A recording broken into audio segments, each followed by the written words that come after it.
Oh no, I don't have a lot of time here, so I'm going to try to blaze through all these conversations. But this is what is on the line today. For one, the betting market has completely reacted to what happened last night on Fox News with Kamala Harris's interview. Check this out. Trump is sitting at 61%. Kamala Harris is now in the 30s. This is absolutely insane. Are you kidding me? Now, before I go any further, I do want to say one thing. I want to tell every single person, whether you're a Republican, whether you're a Democrat, whether you're an independent, whether you're a libertarian, I do not care where you stand on the political aisle. I just want to make sure that every single person gets out there and votes. I want to tell you this as simply as I can. This matters. This election matters to the people who think it doesn't, to the people who are going to skimp out on this election just because a certain candidate isn't on their ballot anymore. I just want to tell you, the future that we choose here matters. Okay. And if you don't want to do it for you, do it for the people you care about. Do it for your children. Do it for your children's children. Do it. Choose the person that you believe is going to be the best singular expression of the future that you want to experience. Okay. I love what Charlie Kirk says here. I feel like he says this very pragmatically. And he says, if you're still on the fence about voting for Trump, here's a simple way to think about it. Gas will go down, groceries will go down, interest rates will go down, taxes are going to go down, crime will go down, illegal immigration will go down. A vote for Trump is a vote for common sense. But I will also say, I'm just wanting to speak just right now, like very generally. If you don't want to vote for Trump, I still think you should go out and vote based on your values, based on whatever future you want to see. Now, obviously, I think people can clearly see, where I stand on this line. But nonetheless, I still think we all have a civic responsibility to go and express our values and views in the ballot box. Voting early doesn't hurt. Okay. So, anyways, let's get back to what's online. Also, saw this really, really beautiful story about this man who wasn't planning on voting, and then he ended up, being talked to whenever they were at the store, and he got registered, and now he's going to be able to vote how he sees fit. And I just think that's really, really cool. But anyways, back to what's on the line. I like this prediction from Nate Silver. I think it's really great. He says our model thinks Trump has a 50% chance of winning the election, but that jumps to 93% when he wins Pennsylvania. Look at this. Phrased differently, Harris has a 7% chance of winning if she loses Pennsylvania. And like we've talked a lot about in this channel, and like everyone talks about everywhere, is Pennsylvania equals the White House. If you win PA, you win the White House. And guys, this just looks, I don't know. It's beginning to look a lot more clear. And I love that Elon Musk even responds to this tweet. He says, "That's why I'm in Pennsylvania." Elon Musk is standing his ground on the battleground state, saying that's why I'm here. He's hosting town halls. He has so many other things. If you're in PA, like, and you want to, if you ever wanted a chance to meet Elon Musk or get an autograph or just be in the same room as him, I think now is the chance. I think that's super, super cool.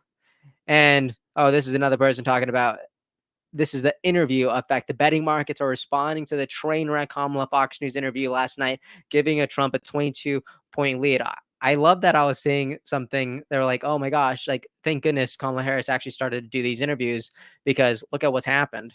Now, I would agree with that, but I'd also disagree slightly, saying that there are so many people on the left who really loved what they saw. And I love the expression here. Like, okay, so Dr. Simon, I actually don't necessarily agree with this. He says, serious question, what's actually going on in these people's heads? Do they actually believe the cringe they're posting? No one can be this completely detached from reality. And it's all from, different perspectives, pretty much elevating Kamala Harris, degrading President Trump. And yeah, Kamala Harris is fearless as she answers questions. Prediction, MAGA will attack Fox News for the rest of the week. Trump is scared of questions. Pretty much all these things that the right will say about Kamala Harris. And it's just, I don't know, this is what makes me partly dislike politics, because people are just so skewed and they're not willing to look at the perspectives of the other side. And I just think it's, I don't know, like it creates these perspectives that let someone say they're detached from reality. But it's like, this exists on both sides. Like right now it's the left because of, oh my gosh, like she didn't want to say what happened to Joe Biden, and whenever she first learned about his cognitive decline, because she didn't want to answer that question. But I mean, you can say the same thing about maybe JD Vance on how he thought about the 2020 election. right? And now JD has actually went ahead and answered it. But at the time, whenever he was sitting down with the New York Times, he really didn't. He kind of danced around the question. So, like this bias really does exist on both sides. But speaking, since we were talking about Elon Musk right now, I did want to touch really quickly that just another point of like bias real quick. The New York Times on their Instagram and their official YouTube, they're talking about how Elon Musk is going all in to elect Donald Trump. And this man is pretty much saying, like, oh my gosh, this just like isn't right. The fact that we have billionaires endorsing candidates, the fact that he's in charge of, one of the largest social media spaces, the fact that he's spending millions and millions of dollars on a PAC in order to get him elected, the fact that he's spending so much time in Pennsylvania with feet on the ground, actually working, flip the state. Like, how is this right? And to that, I'd say, like, what really bothers me about this is, first of all, it's not good enough to just say like, "Oh my gosh, you guys have billionaires on your side too." Right? In fact, Mark Cuban was just on Kamala HQ because apparently he opened up in Wisconsin for Kamala Harris. And I'm a little bothered by this video just because, like, look at this. I'm only going to play like 15 seconds of this, but look. In my career, I've learned a lot about business, including how tariffs work.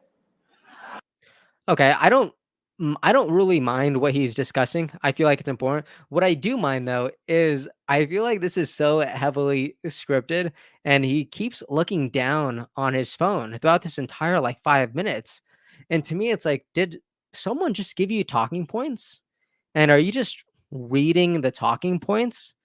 Like what's going on here? Like, how much of this is your personal experience, and how much of this are you just doing what you're told, saying what you're told to say? And I'm even reminded about like I just saw this. It was shared by Holden. Everyone should go follow him. I think he's great. And the tweet is about Tulsi Gabbard, and she said, "I had a reporter talk to me, and they were like, 'You're doing all these events for Trump. They must have given you some pretty tight talking points, right?' And she said, 'No, they never have. They've never given me any talking points. They never said, Tulsi, you're not allowed to say this. Don't talk about that.' The reporter was shocked. President Trump isn't afraid of someone who might disagree with him on something. He knows why I've endorsed him. I talk about the issues that are most important to me and why I believe in his next presidency is our hope to have a future in this country that is free and secure and peaceful and prosperous." Like I I've love endorsed him. this. We've had these conversations. I talk about the issues that are most important to me and why I believe his presidency, his next presidency, is our best hope. And this is just something that I don't think I'm seeing on this is just something that I don't think I'm seeing with Mark Cuban. And Mark Cuban has been a diehard fan of Kamala Harris and as well as President Biden, but he's never really too slow to criticize them. Like, I remember on the All In podcast, Mark Cuban was talking about how, like, yeah, she needs to stop saying she grew up in the middle class. She needs to stop bragging about working at McDonald's, and she needs to actually go on interviews. So he, to his credit, he did also criticize Kamala Harris, and I think that's great. Like, you should be able to criticize the side that you're on. Otherwise, no one's gonna listen to you. That's just my belief.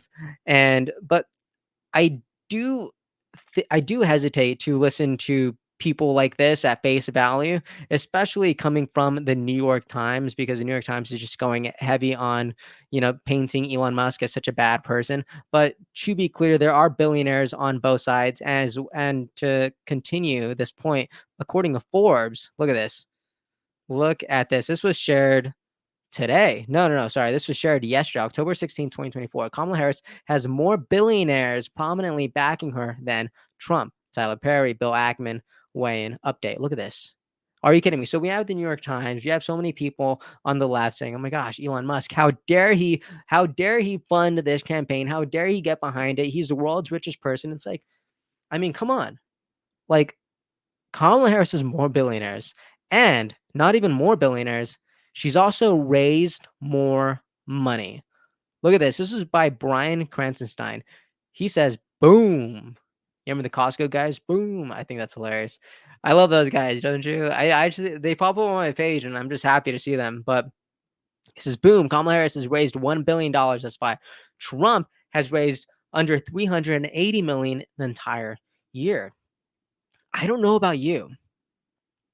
I don't think this is something to brag about, like, at all. And I remember, okay, yeah, look at this comment by Elon Musk parody. They wrote, "Wow, she's outspending and still doing poorly. Not a very good candidate." Brian says, "A huge amount of that spend will happen from here until election day, and she is not losing. She's not losing." Say what you will about Polly Market, but I don't know.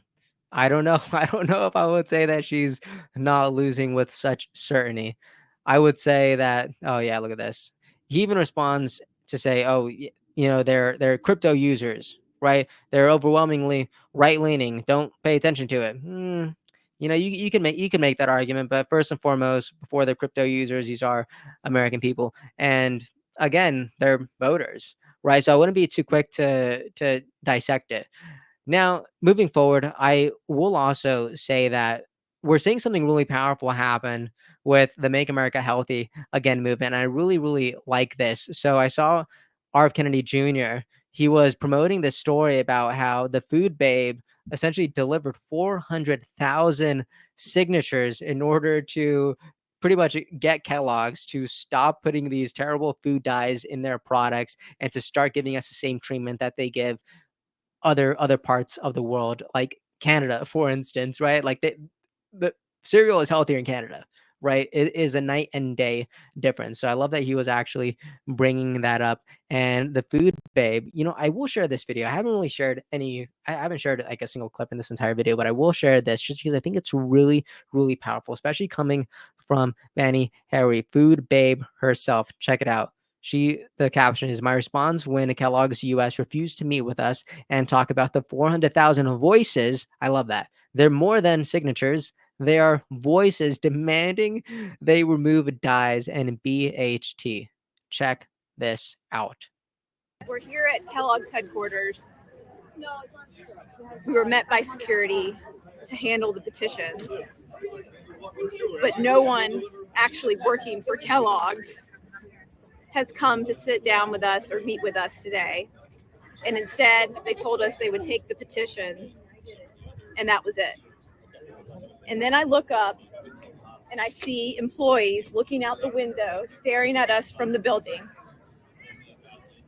And then I see a sign that an employee had written on their whiteboard, "Get off our lawn." And at that moment, I kind of lost it. I got pretty mad. And I've realized that Kellogg's action here today is turning their backs on American citizens everywhere. And from this point forward, no American should buy Kellogg's products. Let's go. Full boycott. That's right. Woo! They could have been the hero today. They could have done what they're already doing in virtually every other country. But instead, they want to continue serving American children artificial dyes and BHT linked to a myriad of health issues. I hope these petitions continue to grow. We're not going to stop. We're going to keep demanding change. Woo! And we're going to lead the boycott on Kellogg's. Woo! I don't know about you, but that fired me up. And I love how she said that Kellogg's could have been the hero of this story. They could have said, "Hey, we we apologize. You're right. We were doing the American people a disservice, but you know what? We are turning this around. We are so thankful for your signatures, and now this is going to be how we're going to create the future with the American people. Let's start with us." I love it. That would have been great. Didn't happen at all. They were completely ignored. So now she's calling on a complete boycott. Even Callie Means has responded to this. He responded to the hashtag cancel Kellogg's with a picture of pretty much all of their cereal brands. And he writes, "Our system was rigged with thousands of small actions, and we will improve it by focusing on specific changes. The focus now is Kellogg. It is un-American. They insert provably toxic ingredients into American food they don't use in Europe. Let's keep the pressure up. We love to see it." I love how he discusses that this is just a part of the puzzle. All right. And I'm even remembering, I don't remember exactly who, like which historical figure said this, but he was talking about like, it's like this a metaphor between how to climb a flight of stairs. You don't just, you're not just at the bottom and you just make your way to the top. You just jump real high. No, you take one step at a time, one foot after the other. You keep climbing, you keep elevating, you keep going forward. Right. And I love how he says, it's just the beginning, right? The focus is now on Kellogg. He's pretty much saying, we're starting here, but we're not ending here. This is just the beginning. I love this. Anyways, that's the video. Let me know what you thought about some of these conversations. Let me know what you think about this, the betting market prediction on a poly market. Let me know what you think about what they're saying about Pennsylvania. And do you think it's right that Elon Musk, the billionaire, is going to be spending pretty much the rest of this election season in Pennsylvania? Do you think that there needs to be some sort of campaign finance reform laws? Because if you do, I think I'm in agreement. I don't know if billionaires should be, the primary funders of campaigns. I don't know. I don't know if that's right. My problem, again, is when the left tries to paint this as if this is just a problem on the right. And we just know that's absolutely not true. Like, if anything, this is a bigger issue for Democrats than it is for Republicans. Like, they have outraised, and it looks like it isn't matching up to its impact. Do you agree? Let me know what you think about it as well. What do you think about this effort of RFK Jr., the food babe, Callie and Casey Means, and in making America healthier?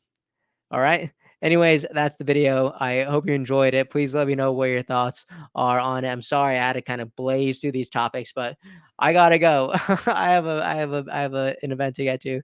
But thank you so much for watching, and I will see you all next time. I really, really hope you have a great and beautiful day this October 17th. All right.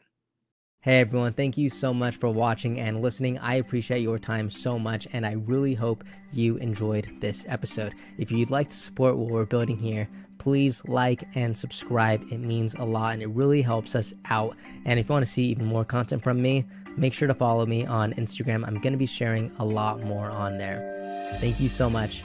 Have a great day, and I'll see you next time.